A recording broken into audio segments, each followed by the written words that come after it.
Olá, meus caros alunos. Vamos retornar aqui a nossa linha de raciocínio para nós finalizarmos esse assunto, beleza? Lembrando os conceitos que nós vimos na aula passada, são importantíssimos. Então vamos lá, dando seguimento. 14ª questão. Questão interessante, ó. Características do produto, como dimensões, peso e fragilidade, determinam a complexidade do sistema de armazenagem a ser empregado. Perfeito, galera. Então, a forma em que nós vamos armazenar um produto, vários fatores devem ser levados em consideração para você escolher qual a forma de armazenar. Um deles é isso aqui, ó, a dimensão, o seu tamanho, né, o peso, a fragilidade. Então, todas essas características do produto são importantes para você definir como é que você vai armazenar esse produto. Porque se você armazenar de qualquer forma, a tendência é quebrar, deteriorar. Então, tem diversos problemas que podem ocorrer se você não armazenar, se você não estocar de forma correta. Então, tá certo, são coisas que devem ser levadas em consideração, são características do produto que devem ser levadas em consideração, sim, na hora de escolher a forma de armazenar. Certa questão. E com base nisso, nós vamos dar algumas dicas, ó. Armazenagem complexa. Os materiais carecem de medidas especiais em sua guarda. Os aspectos físicos ou químicos dos materiais que justificam a armazenagem complexa podem ser os aspectos físicos, fragilidade, volume, peso, forma. Os aspectos químicos, inflamabilidade, combustibilidade, explosividade, perecibilidade, ou seja, todos eles têm que ser levados em consideração na hora de você escolher a melhor forma de armazenar. Tá certo? Isso aqui é uma armazenagem complexa. Existe armazenagem simples, que não precisa de tantos fatores, mas a armazenagem complexa você precisa prestar atenção em mais fatores. Tranquilo? A questão está certa. São fatores a se prestar atenção. E aqui, basicamente, ó, a armazenagem conta com 4 fases. Primeiro, receber o material e conferência. Então, tem que receber e conferir. Depois que receber e conferir, tem que dar aceitação. Tá certo? Depois que dá aceitação, você aceitou o pedido, você precisa estocar e movimentar. Estocar dentro da empresa e movimentar lá dentro. E também você precisa avaliar o estoque. Lembra que a avaliação do estoque é saber qual a quantidade e o seu valor. Quais são os métodos de avaliação de estoque, professor? Custo médio, PEPS e o EPS. Tranquilo? Então essas são as 4 fases da armazenagem. Recebe, confere, aceita, estoque, movimenta e avalia o estoque. Bom, na definição do local adequado para armazenamento, devemos considerar. Então, na hora que você escolher o local adequado para armazenar, muitas coisas você deve prestar atenção. Não é simplesmente, vou estocar ali naquela sala. Espera aí, escolhi aquele local, mas quais foram os pontos que eu considerei para escolher esse local? Primeiro, o volume das mercadorias e o espaço disponível. Eu preciso saber qual é o volume da mercadoria e o espaço disponível. Outra coisa que eu preciso levar em consideração, a resistência. Se é um material frágil, se é um material não frágil, o tipo de mercadoria. Outra, a quantidade, o número de itens, o número de produtos. Outra, a temperatura, a umidade, a incidência de calor, a chuva que tem naquele local. Então, a temperatura é importante, a umidade, a incidência de sol, chuva. Tipo de embalagem que está esse produto também influencia muito na armazenagem.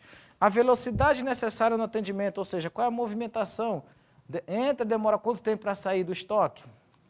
E, por último, o sistema de estocagem. Então, percebo que para definir o local de estocagem é necessário prestar atenção em todos esses itens. Tá claro? Vamos para frente. A armazenagem simples envolve materiais que não demandam cuidados especiais. O nome já está dizendo. A armazenagem simples não necessita de cuidados especiais. Já a armazenagem complexa, ela já necessita de cuidados especiais, uma atenção maior. Olha aqui. Armazenagem complexa. Os materiais carecem de medidas especiais em sua guarda. Aspectos físicos ou químicos dos materiais que justificam uma armazenagem completa podem ser, nós já vimos, ó.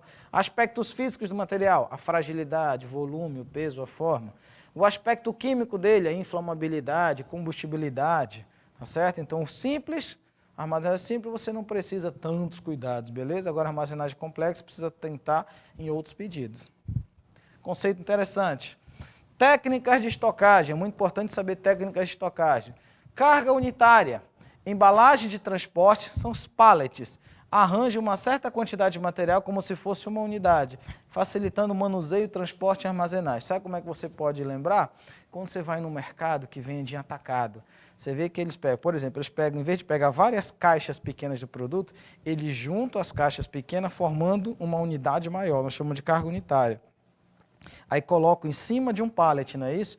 aí vem um caminhãozinho especial que tem um garfo, enfia no pallet e levanta para poder movimentar para um outro. Lembra que essa carga unitária tem um detalhe interessante. Ela ganha espaço, ela é muito fácil de transportar, ela tem facilidade, porque em vez de você levar caixa por caixa, você junta várias caixas e amarra essas caixas para como se fosse uma só, para fazer uma carga unitária. Então é fácil transportar, que em vez de transportar, por exemplo, 100 caixas, você transporta uma carga, as 100 caixas junto. Agora um detalhe interessante, é fácil o transporte, só que o equipamento para transformar já não é um equipamento tão simples. Então uma pessoa sozinha não vai levar isso no braço que vai ficar pesado. Então é necessário aqueles caminhãozinhos, não sei o nome daquelas que tem um ferrozinho assim, que tem um garfo que levanta e leva. Então o transporte é fácil, mas nem sempre o equipamento que a gente utiliza para transformar, ele é simples. Pode ser um equipamento específico para isso. Nós chamamos de carga unitária. Beleza? Caixas ou gavetas, ideal para materiais de pequenas dimensões, como parafusos, arruelas, materiais de escritório. Então, caixas e gavetas é ideal para materiais de pequenas dimensões, de tamanho pequeno. Tá certo?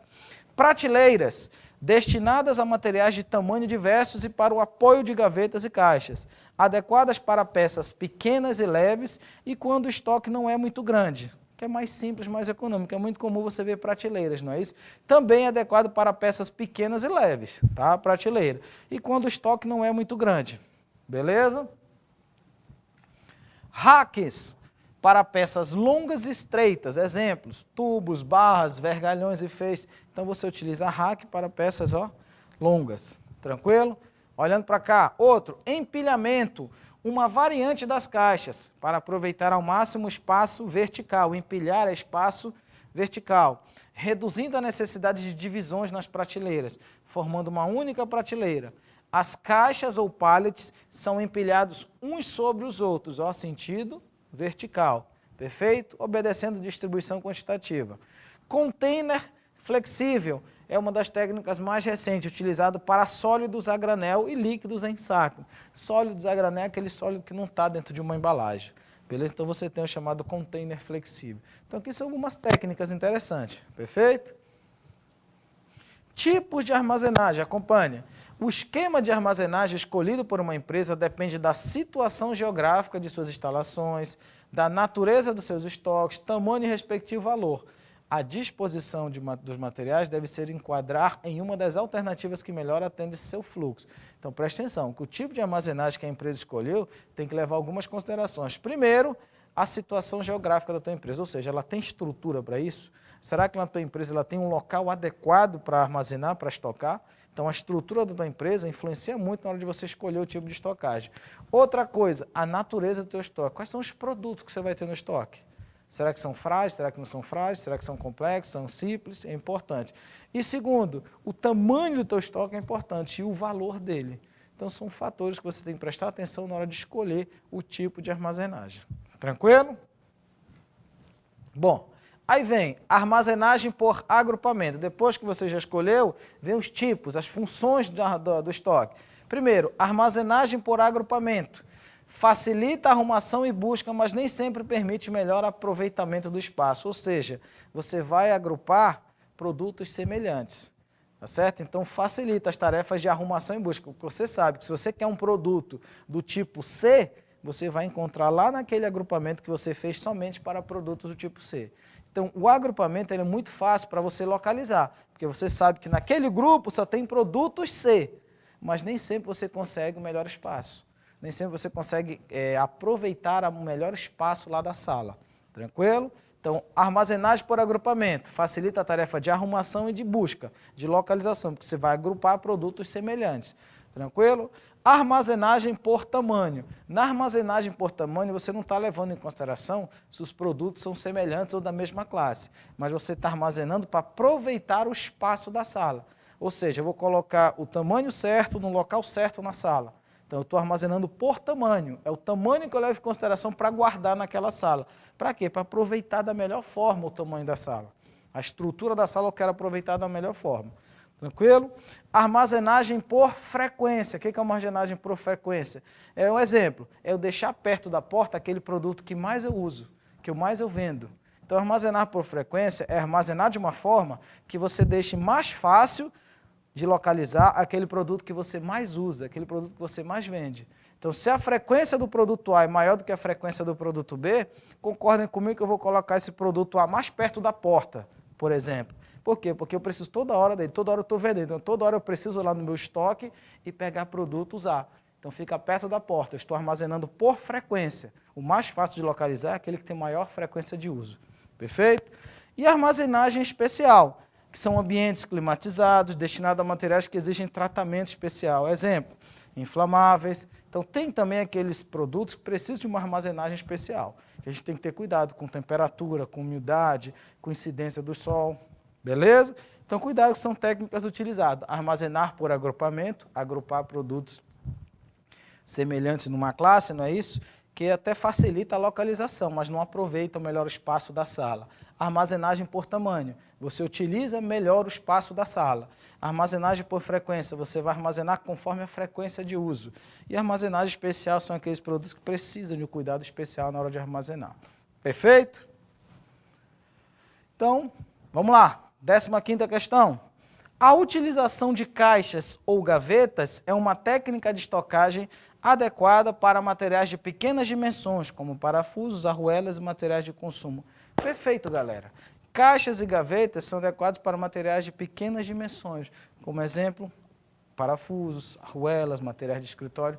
Perfeita questão, item certíssimo. Tranquilo, galerinha? Bom, 16ª questão. Assinale a alternativa que define a cessão de um material pertencente ao patrimônio de uma instituição. Ó, cessão. Vamos lá. Ocorre quando materiais são entregues na organização com a transferência gratuita de posse e direito de uso. Perfeito. Uma cessão é quando é transferido para um material para uma instituição com cessão gratuita de posse. Tá? Não é cobrado nada. Então vamos dar uma dica, letra A. Perfeito. Então, a cessão, galera, ó, é a transferência gratuita de posse. Cessão. Então, aqui nós colocamos quais são os motivadores da baixa patrimonial. Nós vamos falar sobre patrimônio na próxima aula. A alienação, que são vendas, permutas, dentro da 8666, não é isso, licitações. O comodato, que é um empréstimo de bem. A destruição do bem. A exclusão do bem do cadastro. O extravio, o roubo ou sinistro e a cessão. Isso aqui são fatores que motivam a baixa patrimonial, ou seja, vai dar baixa lá no patrimônio. Tá certo? Você dá baixa no patrimônio sobre essa movimentação desse bem, que pode ser por alienação, comodato, destruição, exclusão, extravio e cessão, que é uma transferência do bem de forma gratuita. Beleza? Então, na próxima aula, nós vamos adentrar em patrimônio público para finalizar. Alguns conceitos de patrimônio público é importante que nós saibamos. Beleza? Obrigado, galera. Até a próxima.